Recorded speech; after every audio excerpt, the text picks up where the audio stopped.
किमान आपण त्या राजांचे विचार मनात घेऊन तरी जगलं पाहिजे हो. तरुण मंडळींना तुम्हाला याची खूप गरज आहे. माझ्या छत्रपती शिवाजी राजांचे विचार घेऊन तरी जगा हो. काय होते माझ्या राजांचे विचार? हा, डोक्यावरती मुकुट नव्हता, पण डोक्यामध्ये स्वराज्य स्थापनेचं स्वप्न होतं.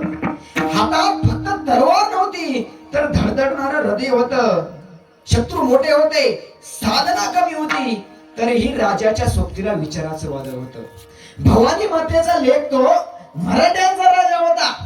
भवानी मातेचा लेख तो मराठ्यांचा राजा होता.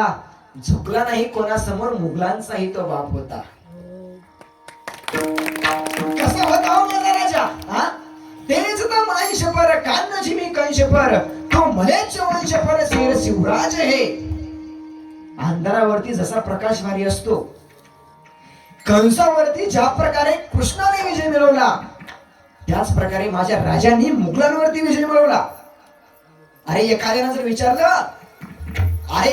विचारलं ना की तुमचा राजा कसा होता, तर त्याला सांगा जिजाऊच्या पोटी जन्माला आलेलं निरागस बाळ म्हणजे शिवबा. इंग्रज, मुघल, फ्रेंच यांसारख्या अत्याचारांचा गर्दन काळ म्हणजे शिवबा.